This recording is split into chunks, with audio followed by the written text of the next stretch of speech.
গত 15 বছরের 15ই আগস্টের সঙ্গে আজকের 15 আগস্টের কোনো মিল নেই। গত 15 বছর ধরে আমরা দেখেছি যে 15ই আগস্ট সারা দেশে একটি অন্যরকম আবহাওয়া কাজ করত। পাড়ায় মহল্লায় মাইকে বঙ্গবন্ধু শেখ মুজিবুর রহমানের 7ই মার্চের ঐতিহাসিক ভাষণ বাজানো হতো। বিভিন্ন স্থানে গরু কেটে মানুষকে খাওয়ানো হতো। কিন্তু আজকে সেরকম কোনো পরিবেশ এই ঢাকাসহ দেশের কোথাও নেই। বঙ্গবন্ধুর স্মৃতি বিজড়িত 32 নম্বরের বাড়ি এবং বাড়ির সামনে যে তার প্রতিকৃতি রয়েছে সেখানেও দেখা যায়নি কোনো নেতাকর্মীদের উপস্থিতি। বিচ্ছিন্নভাবে 2-1 নেতাকর্মী সকালে সেখানে যাওয়ার চেষ্টা করেছেন, কিন্তু বৈষম্য বিরোধী আন্দোলনকারীরা তাদেরকে গণদোলাই দিয়ে সোপর্দ করেছে আইনশৃঙ্খলা রক্ষা বাহিনীর সদস্যদের হাতে।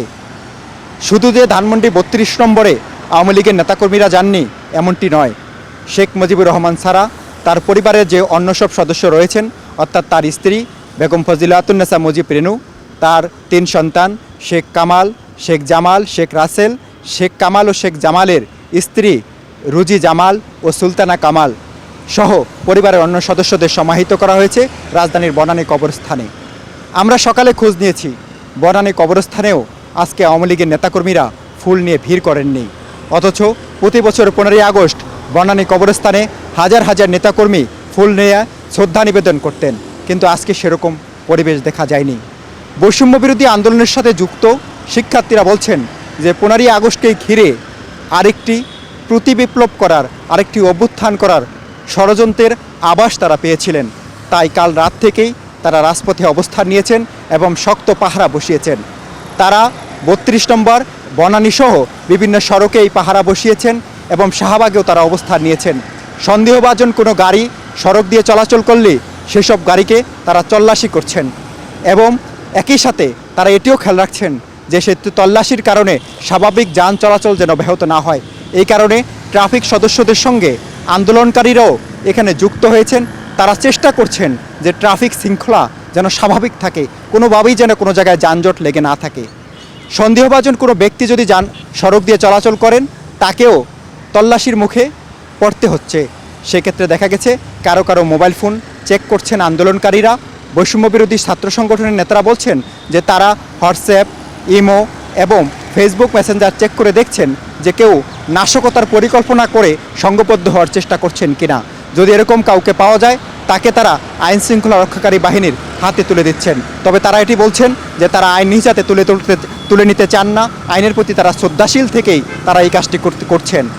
আরেকটি বিষয় হলো যে আজকে যে পরিবেশ তৈরি হলো, আন্দোলনকারীরা বলছেন এর দায় কোনোভাবেই সদ্য ক্ষমতাচ্যুত আওয়ামী লীগ তথা শেখ হাসিনার সরকার এড়াতে পারে না। তারা যে দেশে একনায়কতন্ত্র, তারা যে কর্তৃত্ববাদী শাসন ব্যবস্থা কায়েম করেছিল, তার কারণেই আজকে দেশের এই অবস্থা হয়েছে।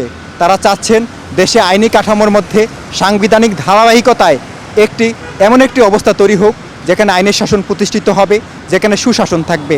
তারা বলছেন অবকাঠামোগত উন্নয়ন, অর্থাৎ পদ্মা সেতু, মেট্রো রেল, কর্ণফুলী টানেল, ফুল লেন এগুলো হয়েছে, কিন্তু এগুলোই কেবল উন্নয়ন নয়, অবকাঠামো উন্নয়নের সাথে সাথে যেন সুশাসন প্রতিষ্ঠিত হয়, মানুষের ভোটের অধিকার প্রতিষ্ঠিত হয়, যেন সব মানুষ তাদের ভোটাধিকার প্রয়োগ করতে পারেন, এই নিশ্চয়তা তারা চাচ্ছেন।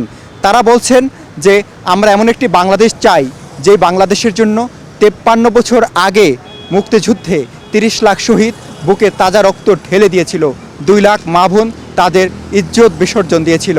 সেই মুক্তিযুদ্ধ হয়েছিল, স্বাধীনতা এসেছিল, কিন্তু স্বৈরাচারের হাতে সেই স্বাধীনতা বিপর্যস্ত হয়েছিল।